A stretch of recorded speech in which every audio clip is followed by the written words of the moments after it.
नमस्कार। आज हम बात कर रहे हैं वैश्विक क्रिप्टो बाजार की। मतलब 2 जुलाई 2025 को क्या कुछ चल रहा है। हमारे पास आज के ताज़ा ग्लोबल अपडेट्स हैं और हम कोशिश करेंगे समझने की कि क्रिप्टो की दुनिया में असल में हो क्या रहा है। मतलब बाजार के रुझान, संस्थागत क्या कदम उठा रहे हैं और हाँ, नई टेक्नोलॉजी और प्रोडक्ट्स पर भी नजर डालेंगे। बिल्कुल। और आज देखें तो बाजार में थोड़ी सुस्ती तो है। ग्लोबल क्रिप्टो मार्केट कैप जो है वो करीब 2.3% नीचे आया है, लगभग 3.4 ट्रिलियन डॉलर पर। लगता है जैसे अमेरिकी इकोनॉमिक डेटा आने वाला है ना, तो उससे पहले लोग थोड़ा रुक कर देख रहे हैं। हाँ, ये तो है। लेकिन एक चीज़ है कि इस हल्की गिरावट के बाद भी बिटकॉइन वो लगभग $107,000 के आसपास है और इथीरियम भी करीब $2,450 पर। मतलब काफ़ी हद तक स्थिर हैं ये दोनों। सही बात है। ये स्टेबिलिटी अहम है, दिखाती है कि शायद बड़े एसेट्स में अभी उतना सेलिंग प्रेशर नहीं है। और टॉप 10 क्रिप्टो में देखें तो सिर्फ ट्रॉन ही है जो थोड़ा ऊपर है, करीब 0.9%। बाकी सब नीचे हैं या फ्लैट। अच्छा, और ये भी तो है कि मार्केट अपने 2025 के लो से तो काफ़ी ऊपर आ चुका है।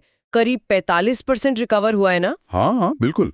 बाइनेंस का डेटा भी यही कह रहा है कि ग्लोबल कैप अभी 3.31 ट्रिलियन के आसपास है और बिटकॉइन में तो पिछले 24 घंटे में मामूली सी करीब 0.84% की बढ़त भी दिखी है। तो वो जो गिरावट है शायद उतनी गहरी नहीं है। और किटको का एनालिसिस क्या कहता है? मैंने सुना वो बुल्स के फेवर में कुछ बता रहे थे। हाँ, किटको कह रहा है कि शॉर्ट टर्म में, मतलब छोटी अवधि में, बिटकॉइन बुल्स का पड़ाव भारी है, खरीदार थोड़े हावी हैं। लेकिन साथ ही वो ये भी कह रहे हैं कि प्रॉफिट बुकिंग यानी मुनाफा वसूली के संकेत भी दिख रहे हैं। मतलब जिन्होंने नीचे खरीदा था वो शायद अब थोड़ा प्रॉफिट निकाल रहे हैं। हाँ, ये तो मार्केट का नेचुरल फ्लो है। उतार चढ़ाव तो रहेगा। और अब सबकी नजरें, जैसा आपने कहा, अमेरिकी एडीपी जॉब्स रिपोर्ट पर हैं आज। बिल्कुल। उस डेटा से काफी कुछ तय हो सकता है। फेडरल रिजर्व के फैसले उस पर निर्भर करते हैं और उसका असर फिर क्रिप्टो पर भी दिखेगा। अस्थिरता बढ़ सकती है। सही है। अच्छा, इस रोज की उठापटक से थोड़ा हटकर देखें तो बड़े लेवल पर, मतलब इंस्टीट्यूशनल लेवल पर क्या चल रहा है? सुना है सेंट्रल बैंक डिजिटल करेंसीज सीबीडीसीज पर काफी काम हो रहा है। हाँ, बहुत तेजी से। दुनिया भर के सेंट्रल बैंक अपनी डिजिटल करेंसी लाने की तैयारी में है। ये सिर्फ टेक्नोलॉजी अपग्रेड नहीं है, ये मतलब पैसे का पूरा भविष्य बदल सकता है। बहुत बड़ा कदम है ये। इसका असर तो खैर लंबे समय में पता चलेगा। और यूरोप में वो मीका रेगुलेशन का क्या स्टेटस है? हाँ, मीका यानी markets in crypto assets regulation, वो अब लागू हो रहा है। बाइबिट और ओकेएक्स जैसे जो बड़े एक्सचेंज हैं वो इसके हिसाब से अपने प्लेटफॉर्म्स लॉन्च कर रहे हैं यूरोप में। ये यूरोप के क्रिप्टो मार्केट को एक तरह से स्टैंडर्डाइज करने की कोशिश है। अच्छा, इससे चीजें आसान होंगी या मुश्किल, ये देखना होगा। वैसे एक्सचेंज की बात चल रही है तो Date.io ने 3 करोड़ यूजर्स का आंकड़ा पार किया है ग्लोबल लेवल पर। ये भी तो एक बड़ा माइलस्टोन है। बिल्कुल। ये दिखाता है कि क्रिप्टो की पहुंच बढ़ रही है। और ये सिर्फ ट्रेडिंग तक नहीं है, अब क्रिप्टो को असल दुनिया में खर्च करने लायक बनाने की कोशिशें भी तेज हो रही हैं। जैसे बिटगेट ने मास्टर कार्ड के साथ मिलकर एक zero fees crypto spending card launch किया है। जीरो फीस, ये तो काफी इंटरेस्टिंग है। और ये ग्लोबली यूज हो सकता है? हाँ, ग्लोबली। और इसी तरह यूके की ऑपी वॉलेट ने भी एक क्रिप्टो ट्रैवल कार्ड निकाला है ग्लोबल पेमेंट्स के लिए। मतलब कोशिश हो रही है कि क्रिप्टो वॉलेट से निकलकर आम लोगों की जेब तक पहुंचे। लेकिन वही बात है, क्या लोग इतनी वॉलेटाइल एसेट को रोज के खर्चों के लिए इस्तेमाल करेंगे? ये एक बड़ा सवाल है। हाँ, ये बहुत बड़ा सवाल है। प्राइस स्टेबिलिटी और आसानी, ये दो चीजें बहुत जरूरी होंगी इसके लिए। खैर, जहां ये नए प्रोडक्ट्स आ रहे हैं वहीं दूसरी तरफ सिक्योरिटी हमेशा एक मुद्दा रहता है क्रिप्टो में। हाँ, वो तो है। कोई ताज़ा खबर इस बारे में? हाँ, एक बड़ी खबर स्पेन से है। वहां पुलिस और यूरोपोल ने मिलकर एक बहुत बड़ा क्रिप्टो फ्रॉड रैकेट पकड़ा है। अरे, फ्रॉड? कितना बड़ा? करीब 640 मिलियन यूरोस का। मतलब आप समझ लीजिए लगभग 540 मिलियन डॉलर। बहुत बड़ी रकम है। और 5 लोगों को गिरफ्तार भी किया गया है। बाप रे, ये दिखाता है कि अथॉरिटीज अब ज्यादा सीरियस हो रही हैं क्रिप्टो क्राइम को लेकर। शायद इससे निवेशकों का भरोसा थोड़ा बढ़े। निश्चित रूप से रेगुलेटरी एक्शन जरूरी है भरोसे के लिए।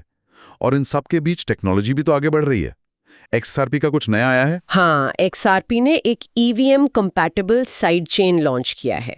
ईवीएम कंपैटिबल साइड चेन, अच्छा, इसका मतलब क्या हुआ आसान भाषा में? मतलब इथीरियम वर्चुअल मशीन जो इथीरियम का बेस है, उसके साथ काम करने वाला साइड चेन। तो इथेरियम पर जो डीफाई ऐप्स चलते हैं ना, डिसेंट्रलाइज्ड फाइनेंस वाले, हाँ हाँ, वो अब आसानी से XRP लेजर के इस साइड चेन पर भी चल पाएंगे। ये अलग अलग ब्लॉकचेन्स को जोड़ने जैसा है। मल्टी चेन डीफाई को इससे बढ़ावा मिलेगा। अच्छा, ये तो इंटरऑपरेबिलिटी के लिए काफी अच्छा है। और वॉलेट्स का क्या? हाँ, एक जानी मानी सेल्फ कस्टडी वॉलेट कंपनी है, उन्होंने एक नया सिक्योरिटी ऑडिट पास किया है, सर्टिफिकेशन मिला है। सेल्फ कस्टडी मतलब जहां यूजर अपनी प्राइवेट कीज खुद कंट्रोल करते हैं। तो ये सिक्योरिटी ऑडिट्स बहुत जरूरी होते हैं। बिल्कुल। तो कुल मिलाकर देखें तो आज की तस्वीर ये है कि मार्केट में ऊपर ऊपर थोड़ी सुस्ती भले ही हो, लेकिन अंदर खाने बहुत कुछ चल रहा है। इंस्टीट्यूशनल अडॉप्शन बढ़ रहा है, CBDCs आ रहे हैं, मीका जैसे नियम बन रहे हैं। हाँ, और नए पेमेंट सोल्यूशन आ रहे हैं, कार्ड्स वगैरह, एक्सचेंज भी ग्रो कर रहे हैं, और रेगुलेटर्स भी अब अपनी पकड़ मजबूत कर रहे हैं। एकदम क्रिप्टो सेक्टर काफी रिजिलियंट है, लचीलापन दिखा रहा है। हालांकि हाँ, आने वाले दिनों में अमेरिकी इकोनॉमिक डेटा और दूसरे क्रिप्टो स्पेसिफिक फैक्टर्स जैसे कोई नया ETF आ गया या कोई सरकारी पॉलिसी, इनके चलते वोलैटिलिटी मतलब उतार चढ़ाव बना रह सकता है। बिल्कुल, तो नजर रखनी होगी। और जाते जाते अपने श्रोताओं के लिए एक सवाल छोड़ जाते हैं। जरा सोचिए, जब दुनिया भर के सेंट्रल बैंक अपनी डिजिटल करेंसी ये CBDCs पूरी तरह से ले आएंगे, तो ये हमारे पैसे मैनेज करने के तरीके को और पूरी ग्लोबल इकोनॉमी को किस तरह से बदल सकता है? क्या असर होंगे इसके? सोचने वाली बात है। बहुत गहरा सवाल है, इस पर सोचना जरूरी है।